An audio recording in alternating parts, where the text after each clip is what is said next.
Feliz domingo, como todos los domingos, pretendo llevarles entrevistas para esclarecer los temas de Venezuela en lo interno y también en lo externo. Y por supuesto no podía ser un tema menor el hecho de que Donald Trump haya ganado nuevamente su pase a la Casa Blanca. Por eso vamos a conversar este domingo con Manuel Alejandro Rairán, quien es docente internacionalista de la Universidad Externado de Colombia. Escúchenlo y vean lo que tiene que decir sobre las expectativas, los miedos y las esperanzas que ha generado este presidente estadounidense. Es el magnate, el showman, como lo dicen algunas personas, que en estos precisos momentos en el mundo ha dividido las opiniones.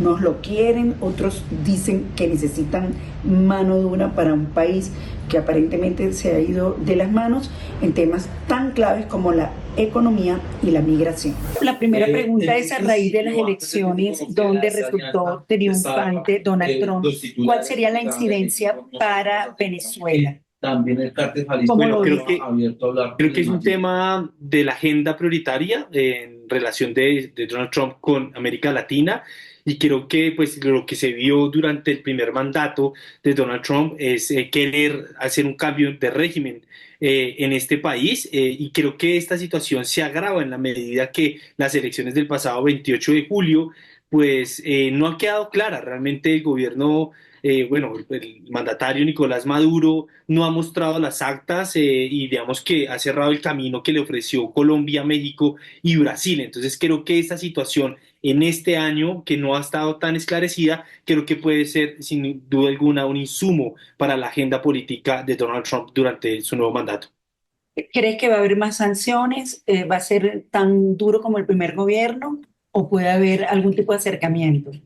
Creo que todo dependerá de muchos factores, porque creo que durante la administración Biden hubo unos ciertos acercamientos con el gobierno de Nicolás Maduro, a pesar de que igual Washington no apoya lo que sucede en Venezuela, pero ese acercamiento se debió por otros contextos de guerra, principalmente en lo que sucede entre Ucrania y Rusia, que debido al tema de petróleo, pues terminó acercándose más a Venezuela. Entonces creo que la situación, ese acercamiento, ese nivel de sanciones se mantendrá o se detendrá dependiendo de los conflictos que surjan. Entonces creo que tal vez si el conflicto ruso-ucraniano termina cesándose, pues creo que eso habría posibilidad de ser mucho más duro sobre Venezuela, pero creo que hay otros factores internacionales que van a incidir mucho en esa relación entre Estados Unidos y Venezuela.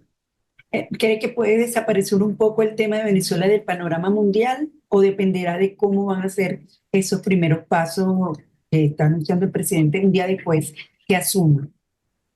No, creo que no va a desaparecer el tema. Sin duda alguna, creo que el presidente Donald Trump tiene y sabe y conoce que los votos de los latinos en parte vienen, digamos, movidos o impulsados por esta situación y creo que pues no los va a abandonar y creo que el tema como de Cuba, el tema de Venezuela, son temas que comúnmente siempre alimentan la agenda política y creo que el presidente Trump no lo va a dejar de lado. Creo que aquí lo que vamos a ver es de qué manera lo va a tratar, si va a ser de una manera más fuerte o por el contrario va a implicar un enfoque mucho más transaccional como él dice que es un comerciante, ¿no? Entonces, si a él le conviene algo, pues tal vez reducirá algunas sanciones, pero todo depende de otras, creo que de otros fenómenos internacionales, pero creo que el tema de Venezuela, como el de Cuba, no van a salir de la agenda por ese apoyo importante, por ejemplo, de la Florida y los latinos hacia Donald Trump.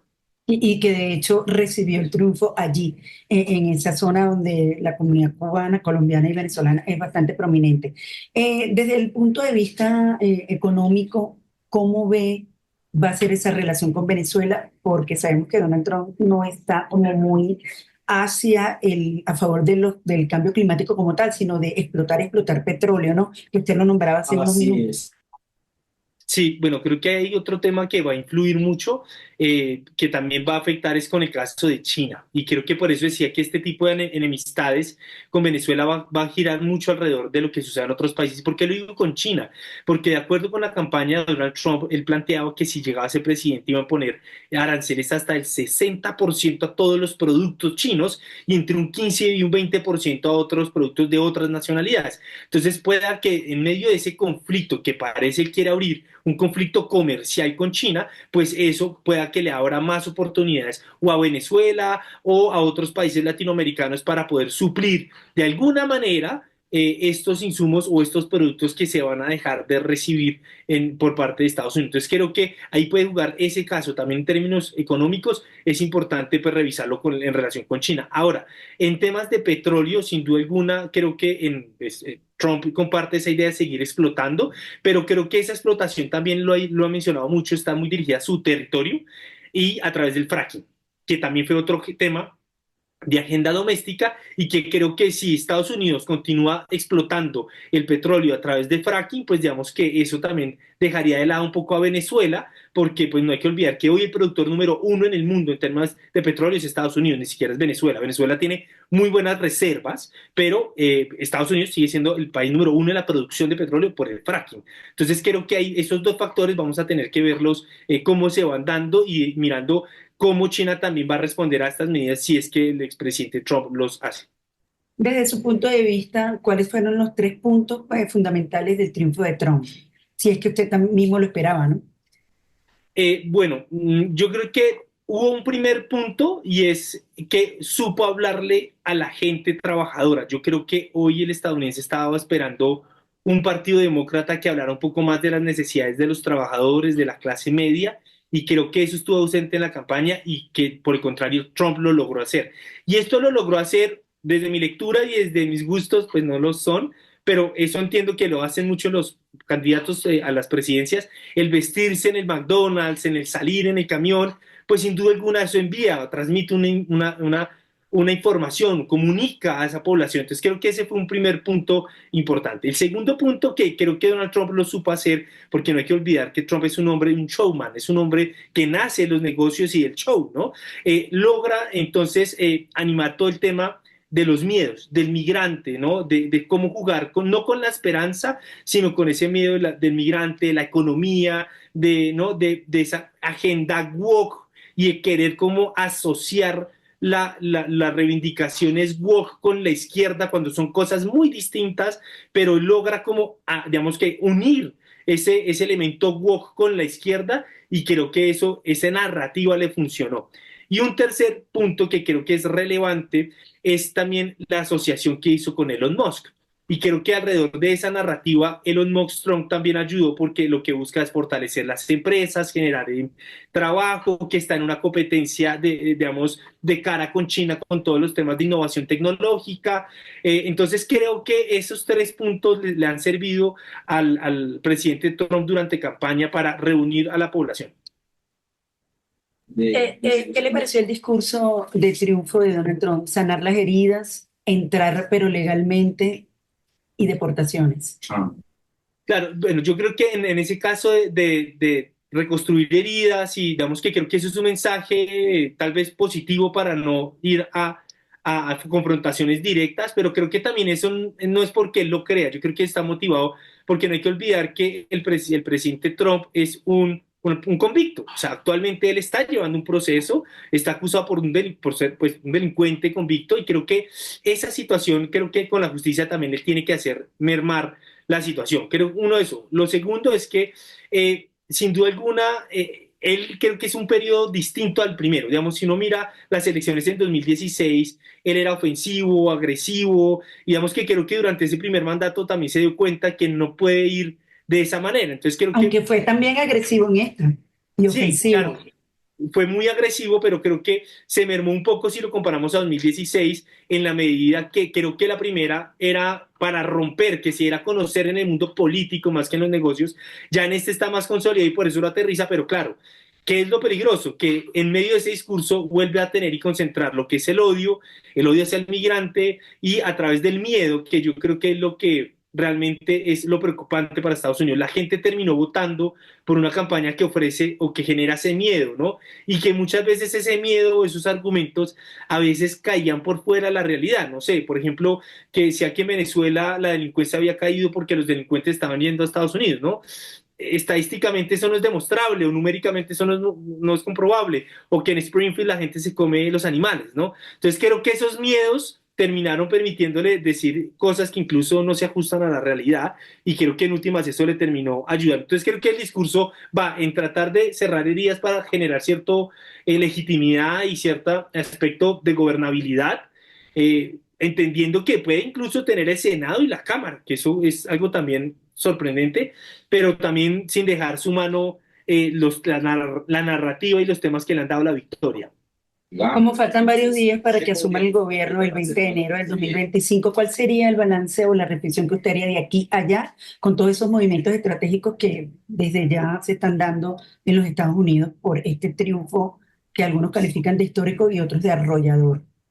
Sí, bueno, yo creo que eso iría en 12 caminos, uno en términos internacionales y uno doméstico. En lo internacional, creo que en este tiempo, sin duda alguna, creo que el principal temor lo tiene Europa, porque no hay que olvidar que Trump durante campaña dijo que no iba a seguir apoyando la guerra con Ucrania, y obviamente eso le deja un conflicto abierto a los europeos en su territorio, ¿no? En la frontera con Rusia. Entonces creo que ese es un tema que les va a preocupar y que desde Europa tendrán que repensarse qué hacer, no solamente en la relación con Estados Unidos, sino con la autonomía estratégica que han buscado. Eso uno, creo que a nivel internacional también se estará pensando si el presidente Trump va a llegar con la misma postura de 2016 de romper los acuerdos multilaterales en temas de medio ambiente o armas nucleares. Y aquí hay un tema que quiero resaltar.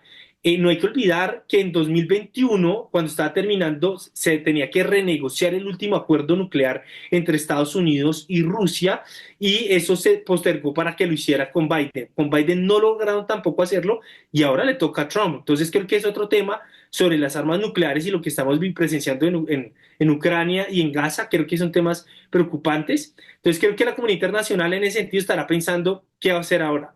En el caso doméstico, creo que aquí va a haber también principalmente para el Partido Demócrata, en cuestionarse en qué fallaron, en cómo pueden volver a ganarse el corazón al estadounidense, al trabajador, cómo, en dónde narrativamente pueden llegar y hacer conexión con ese votante que lo perdieron. Pero también creo que en el partido, y bueno, y creo que ahí en los demócratas va a haber otra discusión muy importante. ¿Cuál va a ser el tono de la oposición? ¿No? Si va a ser una oposición también fuerte, o a través de qué criterios van a utilizar dentro de esa posición.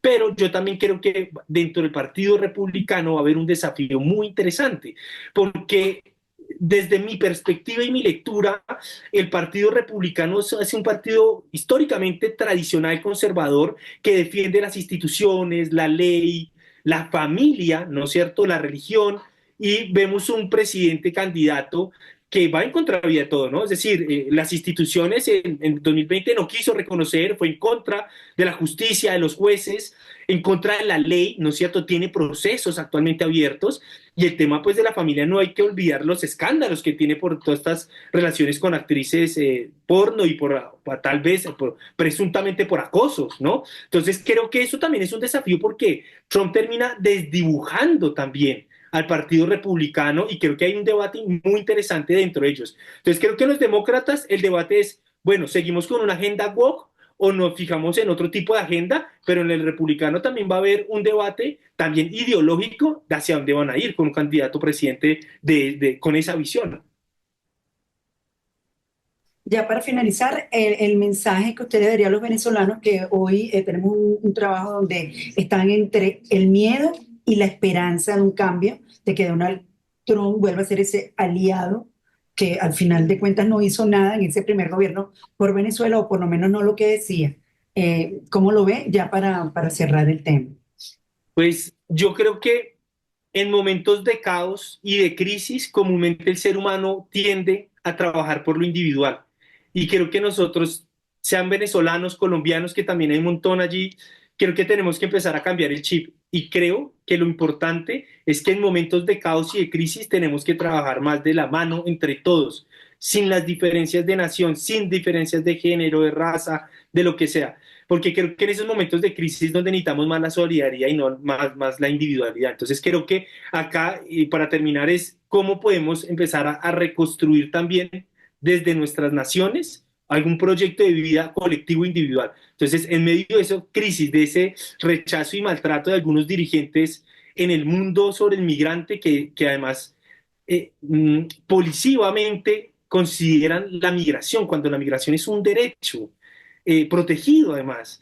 Creo que las sociedades deberíamos de cambiar ese chip y empezar a construir algo más en estos momentos de caos y de crisis en nuestras propias naciones para impulsar proyectos productivos en nuestras tierras.